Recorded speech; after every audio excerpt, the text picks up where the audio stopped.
Yes, sir. What's going on? Like, subscribe, hit the notifications bell so you'll be notified every time I upload.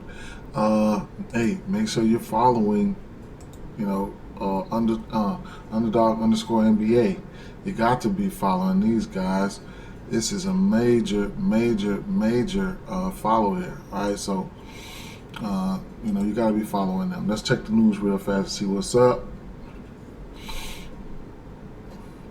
Okay, not too much new news there. Okay, all right, so yeah, this is a must-have here. You have to be following them. I don't know what's going on with Twitter and Elon Musk. He made some changes. So I use a lot of third-party Twitter apps, and we're not getting notifications. Elon is crazy. However, yesterday was not the greatest of days, and that is not ideal for me.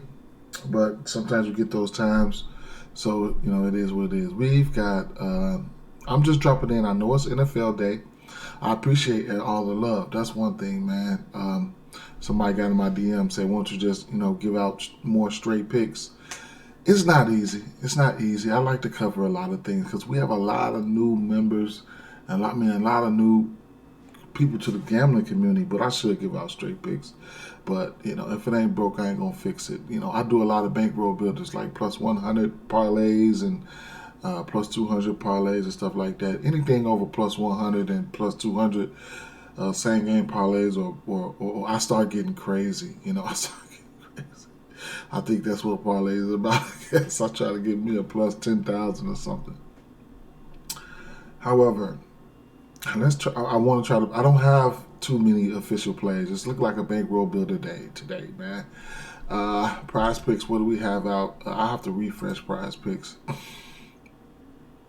Um, Saturdays and stuff, they do the books and stuff like that. They do procrastinate, but this is a day I do need to just, So, hey, Boston Celtics at Toronto Raptors, 225 and a half over under in this spot. Boston Celtics, they will be without Jason Tatum. You already know this. We already know this. So, it's a few things I can look at here. Now, on the Toronto side, you're going to have guys like, look, Barnes. He's averaging 35 and a half minutes a game. That's averaging. Fred Van Fleet, 38.8 minutes a game. He's averaging that. OG, 37 minutes a game.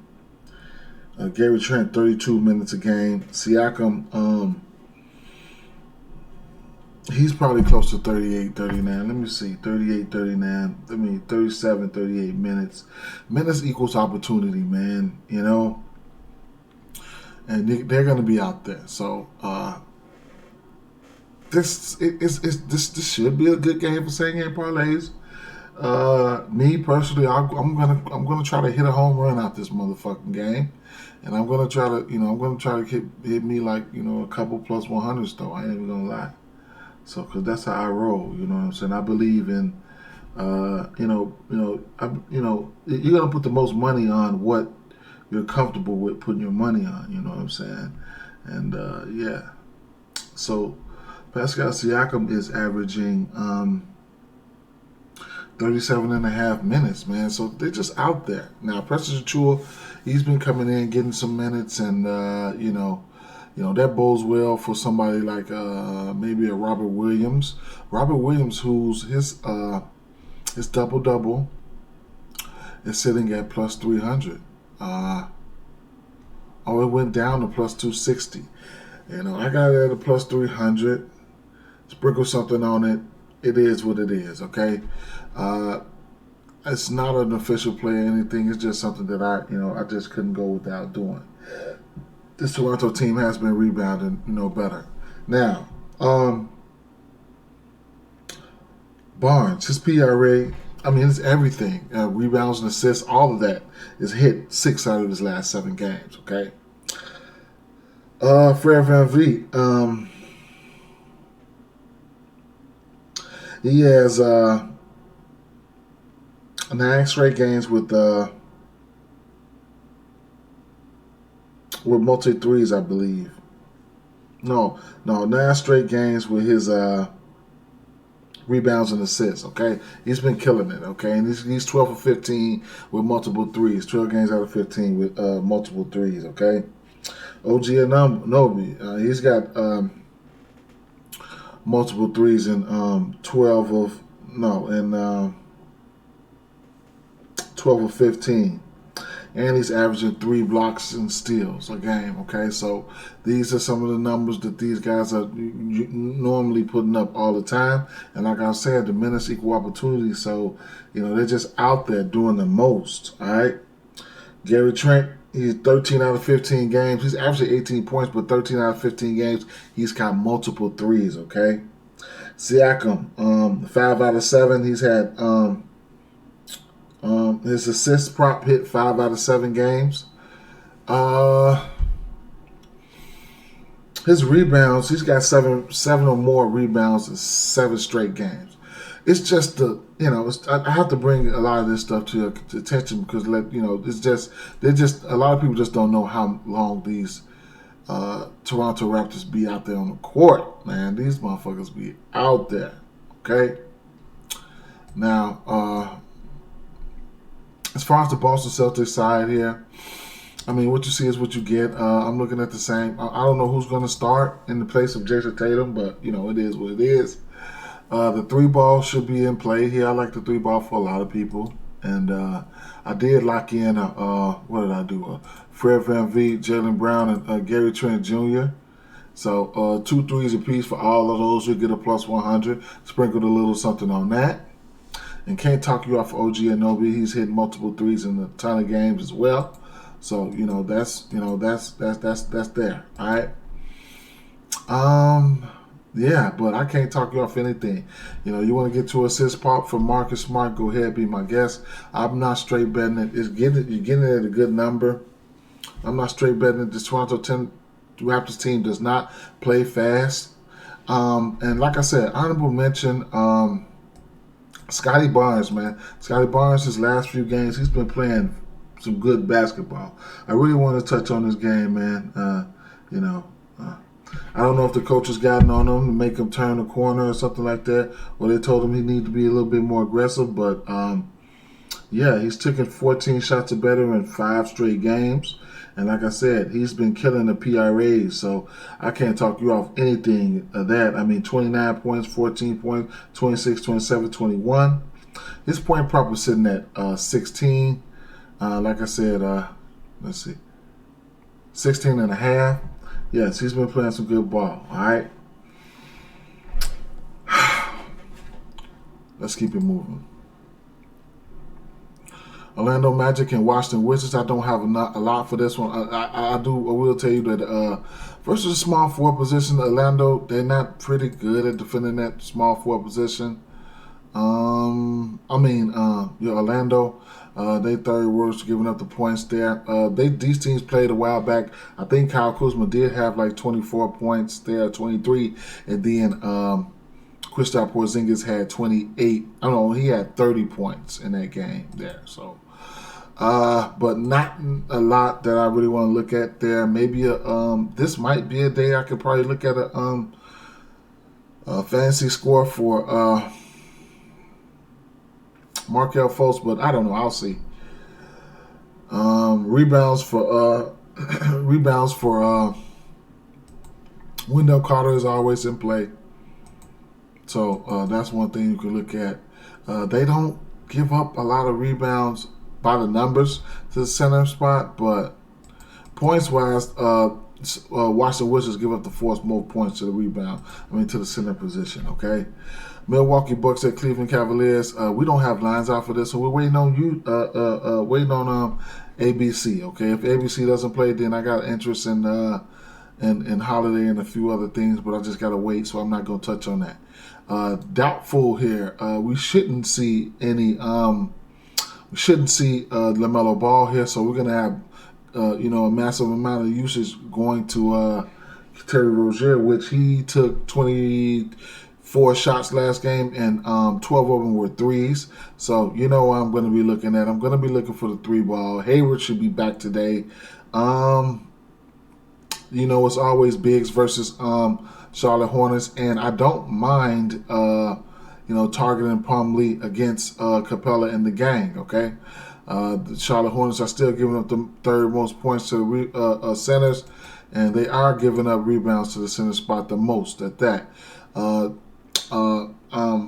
Clint Capella rebounds. Minutes supposed to get increased yesterday, and shit, he went out there and played like 20 minutes, man. I think he had like 7 and 9 rebounds or something like that. I ended up live betting him before halftime, and he didn't even get that many minutes after that. So that kind of fucked me up, but it is what it is. Love this game for same game parlay, bankroll builders, whatever the case may be. You guys already know how I'm rolling with this one here. Assists and everything is in play for guys like Trey. And, it is what it is. I'll keep it moving. We just got to wait for the lines to come out. I hit the wrong button there. Moving along to the next game will be Houston Rockets in Minnesota Timberwolves, 237 over under in this spot. And, I've been riding the shit out. If y'all been rolling with me, y'all been rolling. I've been riding the shit out of the fantasy score for I've been riding the shit out of fantasy score for Kyle Anderson. And look, if Rudy Gobert's out, I'm going right back to the well again. And that means you'll get somebody like Nas Reed starting. And then, I can't talk you off numbers for Alperen Sengun. You guys know this. Let's see, the three ball for Minnesota. Minnesota. All right, so they have gotten better at guarding the three ball, but sometimes value trumps all of that. Okay.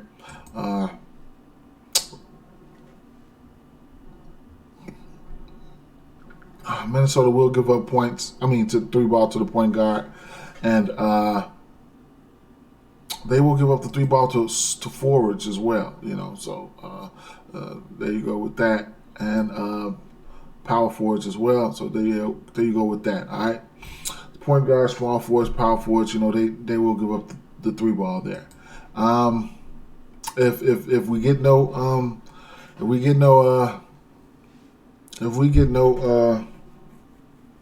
Rudy Gobert, I'm definitely interested in Alperen Sengun. He's been a monster. He's been a beast. You can look at his points, PRAs, and rebounds and assists, however you want to look at it. D'Angelo Russell had a pretty nice game last time these two teams played, along with Anthony Edwards. Low 20s. Both of these guys hit that three-point prop. They had 3 threes or better between the both of them. Houston, point guards against Houston, it is what it is with that. Ball handlers, you know what I'm saying? I could just make an exception for them. Ball handlers, but you got Houston Rockets give up the most points to the point guard position, giving up the third most assists, and the three-pointers are giving up the most threes to the point guard position, and probably the most fantasy points, yes, to the point guard position. So when I'm looking at ball handlers, I'm looking at guys like Kyle Anderson and D'Angelo Russell, all right? I've been messing with D'Angelo Russell because there had been a little bit of turmoil in the locker room, but I could trust him for the three ball and things like that. Anthony Edwards, his threes and stuff, his threes are in play for me as well, all right? Haven't really snatched out any definite props that I really want to go to today, really. Indiana Pacers and Phoenix Suns. I absolutely have nothing for this game. So you guys got something. Chris Paul is questionable. We'll see. I have nothing for this one, though. Philadelphia 76ers at Sacramento Kings here. This would be an official play for me, but it's not. It's the point total is high, even though I think he's still getting ready to hit this, okay? 34.5 for Joel Embiid. I think Harden might be closer to doubtful. We'll see. But I'm not taking that, I'm not taking that. But I like it still. I'll find a way to mix them up with 30 points or something like that. Sabonis can't guard him. So we'll see, man. Sometimes when Harden is out. He's not out right now, but sometimes when Harden is out, Embiid tries to channel his inner triple-double. So we'll see what's going to happen in this one here, all right? That means elevated usage for guys like Tyrese Maxey, maybe Melton might get Fox, and they'll probably roll out somebody like PJ Tucker to guard someone else, and you know, I'll probably have some interest in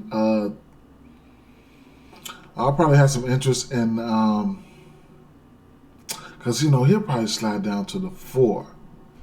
And, you know, it's a small 4 spot. You know, this Sacramento team, they don't guard them that well, you know. But, you know, Tobias Harris could fall in that category, you know, usage-wise. So, you know, points, they give up the second most points to small 4 position. Sacramento, the 4th most rebounds, assists.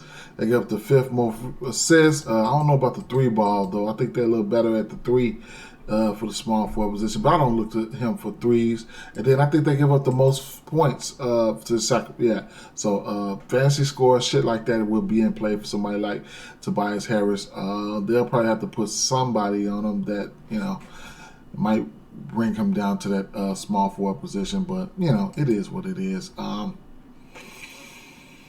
So it's a wait and see for me before I pull the trigger on anybody's. I don't imagine Embiid's point prop to go over 35, 34 and a half. So that's about it, man. I really like it, but you know it is what it is. Yeah, Sabonis, if he stays out of foul trouble, he ain't gonna be out there. Embiid ain't gonna, you know, he might get his rebounds. That's 14 is pretty high. You know, he'll get if he don't get into foul trouble, he'll get close to it because you know Embiid, he ain't gonna rebound that much. You know, Embiid might get his rebound prop though. Sabonis will let you have yours. So we'll see. With that being said, guys, peace, man. I gotta do some maintenance, man, to the channel, my mic and all this shit.